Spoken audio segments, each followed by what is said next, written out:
Cili prej politikanëve thash më herët është në rrugë drejt Zotit? Cili është në rrugë të Zotit? Po në rrugë drejt, në rrugën e Zotit. Se me më pas tonë cili so, pa ta plot me të kallëzu. Cili so? Cili no, vështirë po ko me gjetë. Se për me qenë përcaktimi ynë për me thonë se që ky është në rrugë të Zotit, du të me po në xhami vlla. Du të me po që fal namaz.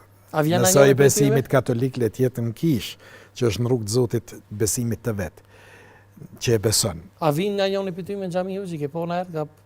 I kom po në televizor për Bajram, për kështu në ka. Me hungën e baklavi? Ka disa, ka të cilët jenë deputet, edhe ka elhamdulillah që jenë në xhami. Ka shumë politikan që kur rrim jashtë kamerave, jenë shumë njerëz që të regohen që kanë fetarizëm edhe jenë fetar, për fat keq është ajo ndjenja e inferioritetit kur dalin në publik edhe para kamerave, se si duket na e kalon komunizmi që personi publik duhet të jetë afetar, të mos jetë religios, të mos jetë fetar, edhe dën që në një shtet laik, sikur që është vendi ynë, mendon se është modë me qenë edhe vetë laik. Shteti mundet me qenë laik, por individi nuk është e thonë që ti duhet me qenë laik.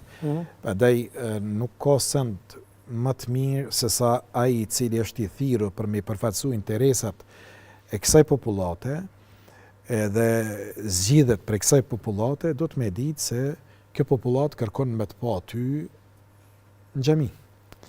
Për arsye se nëse e din se ti ke frikë Zotin, xhami, ai që është në xhami, ai duhet me qenë njëri që duhet me pas frikë Zotin. S'po them se secili që është në xhami e ka frikë Zotin, po duhet me qenë njëri që ka frikë Zotin, edhe shpresa është që nuk vjedh, nuk mashtron, nuk tradhton, nuk tenderon në mënyrë të ndalume, të haramit.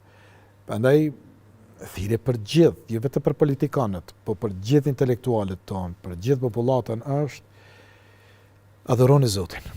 Keni frikë Zotin, për arsye se do të dalim para ti, mas pari vetit, po i thëmë edhe të tjerëve, do të dalim para Zotit, e Zotit ka me na marrë në llogari edhe për fjalët tona, edhe për veprat tona. Ka thonë Muhamedi alayhi salam, do të pyeteni për mallin se keni fitu dhe ku e keni shpenzu. Do të pyeteni për dijen, çfarë keni bërë me ta. S'mjafton njëri me thonë, unë e di që farz namazi, do të më fal 5 kohë hoxh, e mos më fal 5. Edhe ti inshallah 5 kohë namazit, do të më fal. Zot më thonë, unë po e di që duhet me agjeru, e s'pa agjerej. Po e di që duhet me qenë bulesa, e nuk po e vej. Se do të pyetemi, a e ke ditë? E kam ditë. Pse nuk ke vepruar me dijen që e ke ditë? Edhe te ne, shumë për politikanëve tonë e din, jenë rrit në ambiente ku nëse nona dhe baba jo për shkak ndikimit komunizmit, gjyshi dhe gjysha e tyne do lugë në syfyr, jenë dëgju në shtëpiat e tyne që ka pas agjerus. Dhe nuk ka turp njëri me ju përmbajt fesë së vetë. Po më parasysh si komuniteti takon. Unë e respektoj katolikin kur e shoh që e respekton fenë e vetë. Ma shumë se sa atë që e shoh që nuk e respekton të vetën.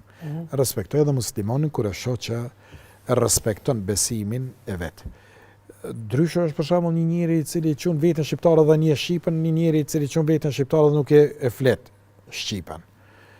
Sigurisht se respekti është më i madh kur e sheh një gërbeqitonin i cili ja ka mësuar fëmijëve të vetë, ka ruajtur gjuhën e vet, edhe të bëhet zemra mal kur e sheh se e flasë shqip bukur. E të dhem zemra kur e sheh se ka shkuar në gërbet dhe e ka harru gjuhën. A është ashtu? Ka ruajtur identitetin e vet. Dhe nuk është asimilu. E sigur që kem dëshirë me ruajt identitetin kombëtar, kem dëshirë edhe me ruajt identitetin fetar. Feja jonë duhet të jetësohet edhe për individëve, edhe për mjekëve tonë, inxhinierëve, profesorëve, universitetit, edhe prej politikanëve tonë.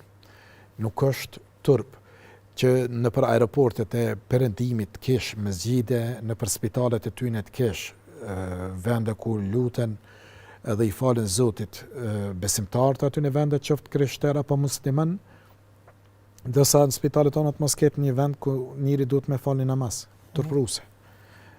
Secili institucioni ynë i publik është mirë të ketë një vend në cilën besimtarët kanë mundësi me i zbatu, me kry obligimet e veta karshi Zotit vet, se nuk del e keqe për një besimtarit mirë. Sa i mësohet me dasht prindin e vet, me dasht dhe me respektu gruan e vet, mos me tradhtu nderin e saj, mos me tratu në vendin e punës, qoftë në sektorin privat apo atë shtetëror, punëtorin nuk e vjedh punëdhënësin nëse është besimtar i mirë, nëse është sektorin publik nuk e vjedh apo nuk e tenderon një tender mënyrë të ndalume, por e ruan parën publike, e ruan parën e punëdhënësit që ka frikë Zotin, nuk i hin hak punëtorit, ja jep pagesën me kohë që shë ka.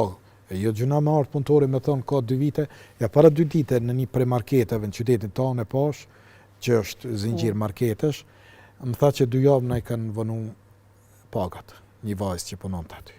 Dhe merr shumë keq, paga ishte shumë ulët, në ashtë nuk është turp me cek, tha 200 euro marr pagë, edhe që 2 javë na i kanë ndarë.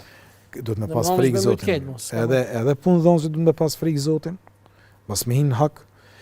Gjithmonë nisu prej vetës, ti si kishe pas dëshirë me të pagu ty, punëdhënësi për punën që e bën. Nëse të gjithë japin 200, 250, ti sa kishe pas marak. Edhe apo ja sheh hajrin ti punëtorit, jepi Allah 400, 500. Po flas për kohën e Zotit, ndoshta nesër as që kjo s'ka me bë parë, edhe s'ka me pas vlerë.